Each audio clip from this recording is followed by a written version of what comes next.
আমি হ'ল গ্ৰাউণ্ডত থকা মানুহ, সদায় ফিল্ডত থাকি কাম কৰোঁ আমি। গতিকে আমি ফিল্ডত থকা মানুহখিনি বেছি এক্টিভ হৈ থাকোঁ। ইমপ্লিমেণ্টেশ্যনটো গভৰ্ণমেণ্টে কৰিবই, গভৰ্ণমেণ্টৰ লগত আমাৰ বহুতখিনি কথা হৈও আছে। কিন্তু কথাটো হ'ল যে তাৰ মাজতে কেতিয়াবা আজিৰ প্ৰেছ মিটৰ এটা উদ্দেশ্য হ'ল যে মই কৈছোঁ যে আজি কেইদিনমান আগতে 3 দিনমান আগতে এজন স্বয়ম্ভু গাইডো হ'ব পাৰে, হয়তো তেওঁ নহ'বও পাৰে গাইড। এজন বিদেশী পৰ্যটকক লাচিত ঘাটৰ লাচিত মূৰ্তিটো গোপীনাথ বৰদলৈ বুলি চিনাকি কৰাই দিলে। তেওঁ স্পষ্ট ভাষাত কৈছে এইটো পৰ্টেলটো মই আপোনালোকক দি দিম।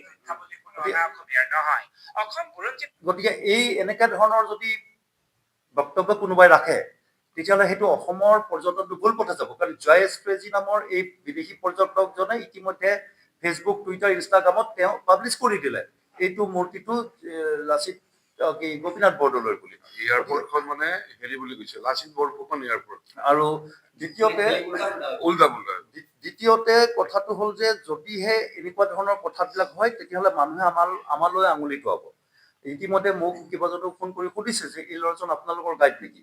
কিন্তু এই ল'ৰাজন আমাৰ গাইড নহয়, এইজন হয়তো কোনোবা স্বয়ংভূ গাইড হ'ব পাৰে। দ্বিতীয় কথা হ'ল যে আমি গভৰ্ণমেণ্টৰ লগত ইতিমধ্যে বহুত কথা পাতিছোঁ। আমি গভৰ্ণমেণ্টক এখন ইভেন মিনিষ্টাৰ ছাৰক আমি এখন মেমৰেণ্ডমো দিছিলোঁ যোৱা জুন মাহতে।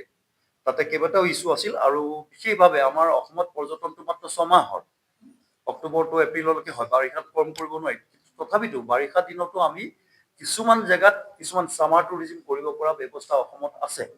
আৰু অসমখন ইমানেই ধুনীয়া যে আমি শ্বিলং চেৰাপুঞ্জীত টুৰিষ্টক লৈ যাওঁ, কিন্তু অসমতো নিব পৰা তেনেকুৱা জেগা বহুত আছে। ইভেন ছামাৰতো আমি কাম কৰিব পৰা বহুত আছে।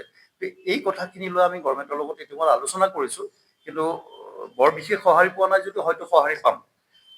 সেই তেনেকুৱা ধৰণৰ কথা। দ্বিতীয়তে আমাৰ উদ্দেশ্যটো হৈছিল যে ইয়থখিনি আমাৰ যিখিনি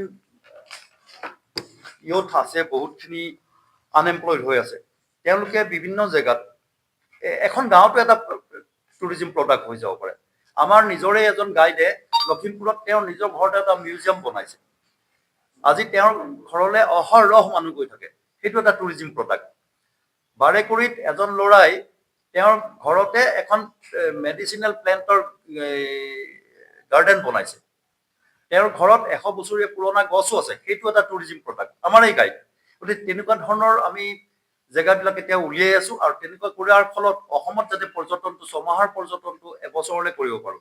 এবছৰলৈ কৰাৰ ফলত কমিউনিটিটো ডেভেলপমেণ্ট হ'ব, ইয়থ এমপ্লয়মেণ্ট হ'ব, ওমেন এমপ্লয়মেণ্ট হ'ব, মহিলাসকলো স্বাৱলম্বী হ'ব। দ্বিতীয় কথা, গভৰ্ণমেণ্টেও ৰেভিনিউ পাব। মই কোৱা নাই যে সেইখিনি কোনেও কৰা নাই, আমিহে কৰিম, সেইটো ক'বলৈ যোৱা নাই। কিন্তু আমি অলপ বেলেগ ধৰণে কৰিবলৈ চাই আছো, যাতে অসমৰ পৰ্যটনটো সঠিকভাৱে লৈ যাব পাৰি। আৰু দ্বিতীয় কথা, এই যে যোৱা পৰহি শনিবাৰে যিটো ঘটনা হ'ল যে লাচিত বৰফুকনৰ প্ৰতিমূৰ্তিটো গোপীনাথ বৰদলৈ বুলি ক'লে, তাৰ ফলত 3টা কথা হৈছে। এটা কথাটো ক্লেৰিফিকেশ্যন মই কৰিলোঁ যে এই ল'ৰাজন আমাৰ গাইড নহয়, স্বয়ম্ভূ গাইড হ'ব পাৰে। দ্বিতীয় কথা, কেতিয়াবা কোনোবা বাহিৰৰ এজেঞ্চি, মই অসমৰ এজেঞ্চিৰ কথা কোৱা নাই, বাহিৰৰ এজেঞ্চিয়ে তেওঁলোকৰ গাইড কেতিয়াবা পঠিয়াই দিয়ে, তেওঁলোকেও কেতিয়াবা ভুল তথ্য দিয়া আমাৰ কাণত পৰিছে। গতিকে তেখেত হয়তো তেনেকুৱাও হ'ব পাৰে। আৰু তেনেকুৱা হোৱাৰ ফলত 2টা কথা হৈছে, এটা হ'ল তেখেতে বাহিৰৰ গাইডজনে আহিলে অসমৰ এটা ভুল তথ্য দিলে, আৰু দ্বিতীয় কথা, বাহিৰৰ গাইডে ইয়াত গাইডিং কৰাৰ ফলত আমাৰ এমপ্লয়মেণ্ট এটা ডিগ্ৰেড হ'ল। তৃতীয় কথা, আমি ডিপাৰ্টমেণ্ট অফ টুৰিজিমকো আপোনালোকৰ আমি জনাব বিচাৰিছো যে এই গাইড ৰিক্ৰুইটমেণ্টৰ ক্ষেত্ৰত বা গাইড এছাইনমেণ্টৰ ক্ষেত্ৰত বা গাইডক লাইচেঞ্চ প্ৰদানৰ ক্ষেত্ৰত আমাক গভৰ্ণমেণ্টে লাইচেঞ্চো দিছে। এখন আমাৰ সকলোৰে লাইচেঞ্চ আছে। এইখন আমাৰ নিজৰ গাৰ্ড, আমি আমাৰ নিজৰভাৱেও আমি এখন গাৰ্ড হেৰি কৰিছোঁ। গতিকে এই গাইড লাইচেঞ্চ প্ৰদানৰ ক্ষেত্ৰত আমাৰ লগত সহযোগিতা কৰক। কাৰণ কেতিয়াবা এনেকুৱা হয়, কোনোবাই কোৰ্চ এটা কৰিলে, গাইড লাইচেঞ্চ পালে, তাৰপিছত তেওঁ ক্লাছ ফিল্ডত প্ৰেক্টিকেল নকৰাকে তেওঁ হয়তো লাইচেঞ্চখন ৰিনিউ কৰি আছে, তেওঁ গাইড বুলি কৈ আছে। সেইটো এটা খুব মাৰাত্মক বেমাৰ হয়। এই ল'ৰাজনৰ তেনেকুৱাও হ'ব পাৰে। আমাৰ যদি আটগুৱা অল আছাম টুৰিষ্ট গাইড এছ'চিয়েশ্যনৰ যদি কৰিব যায়, তেতিয়াহ'লে আমি যিহেতু প্ৰেক্টিকেল ফিল্ডত থকা মানুহ, গতিকে আমি জানিম যে এই ল'ৰাজন হয়, আমি ভেৰিফাই বা ৰিকমেণ্ড কৰিব পাৰিম।